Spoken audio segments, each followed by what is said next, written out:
வாச்சாத்தி முதல் கலசப்பாடி வரையிலான மலைப்பகுதிகளில் 12 கோடி ரூபாய் மதிப்பீட்டில் சாலை அமைக்கப்படும்.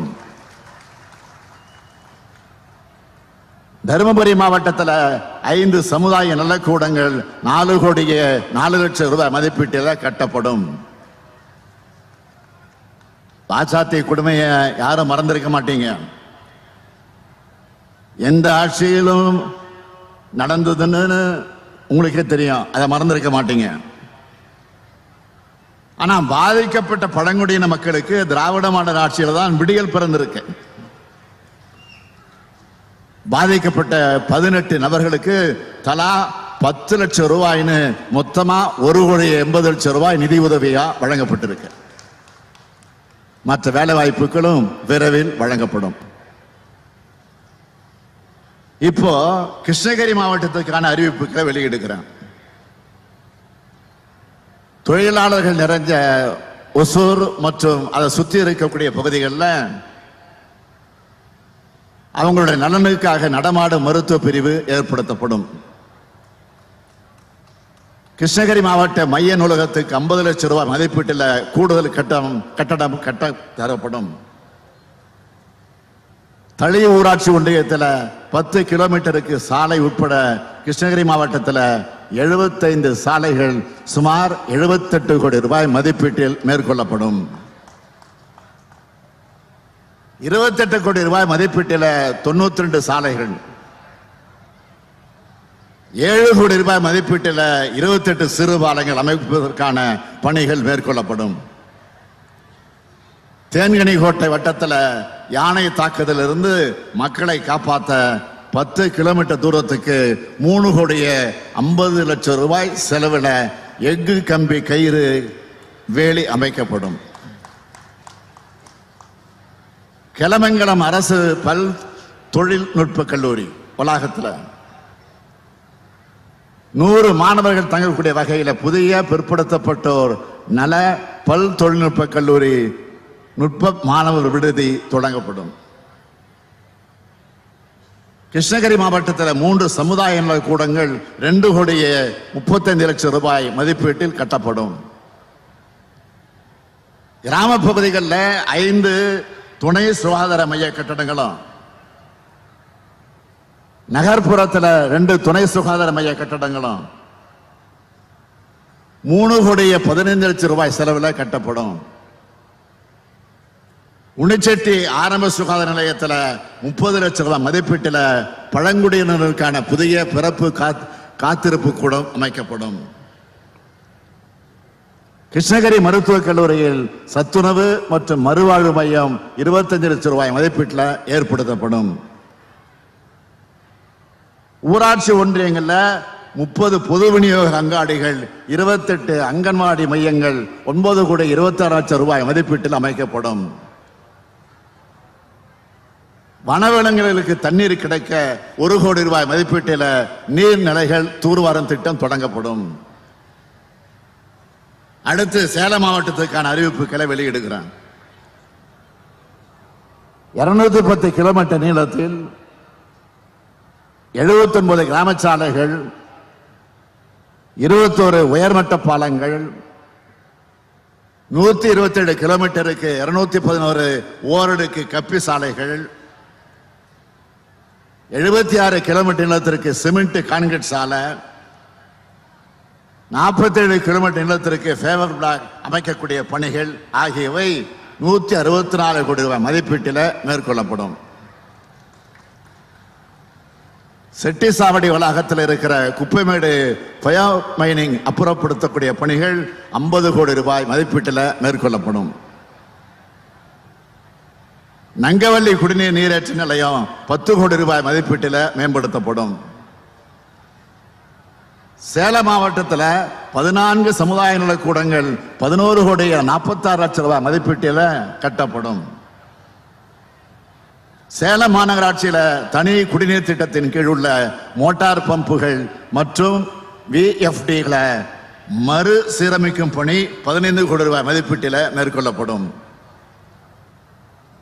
தெரு நாய்களால் மக்களுக்கு ஏற்படும் பாதிப்பை தடுக்க விலங்கு பிறப்பு கட்டுப்பாடு மையம் கட்டக்கூடிய பணி 3 கோடி ரூபாய் மதிப்பீட்டில் மேற்கொள்ளப்படும்.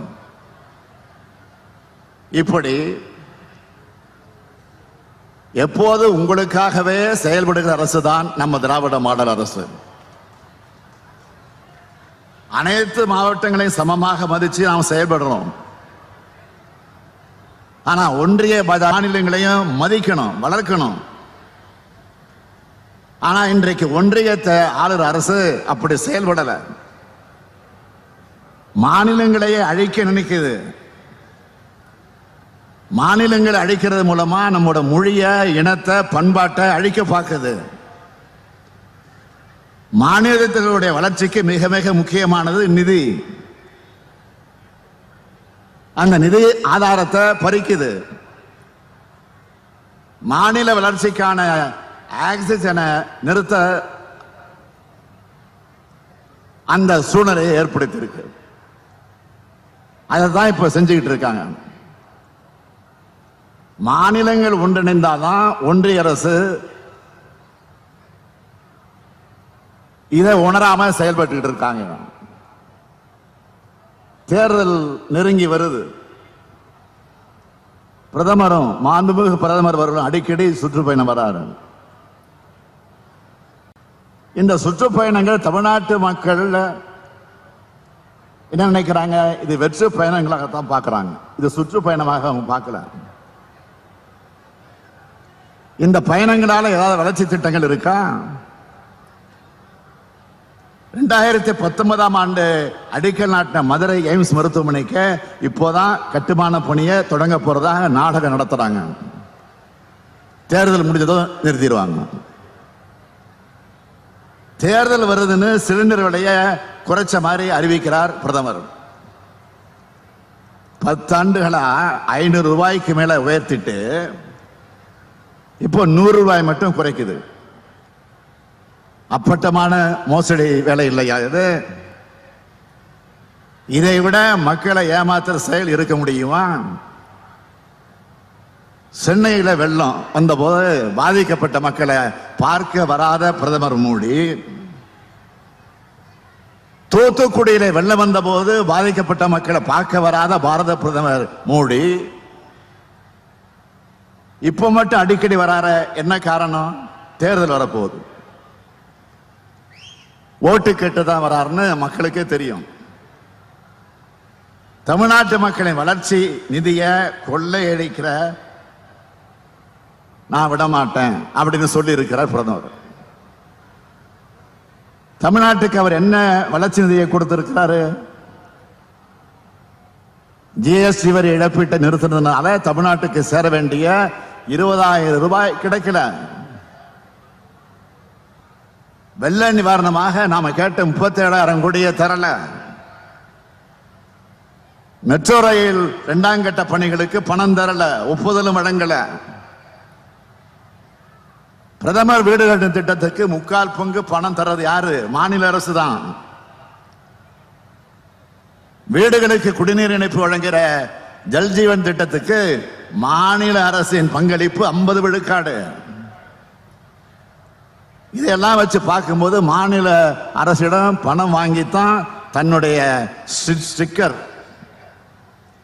அதை பிரதமர் ஒட்டிக்கிறார். இதைத்தான் நான் அவருக்கு நினைவூட்ட விரும்புறேன். இன்னும் கேட்கணும்னா, ஒன்றிய அரசுக்கு வரி வருவாய் எங்கிருந்து வருது?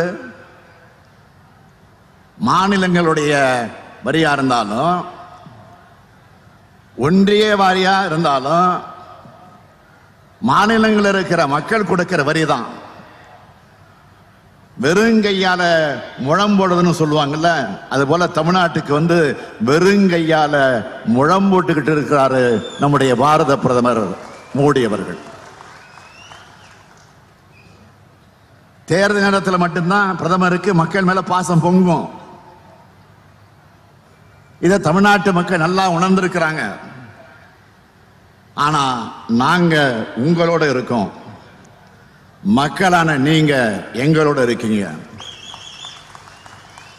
மக்களும் அரசும் திராவிட முன்னேற்ற கழகமும் ஒரே குடும்பமாக செயல்பட்டு வரோம்.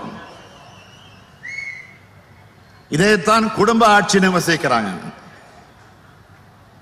தமிழ்நாட்டில் நடக்கிறது கோடிக்கணக்கான குடும்பங்களுடைய நலனுக்காக நடக்கிற ஆட்சி தான் இது.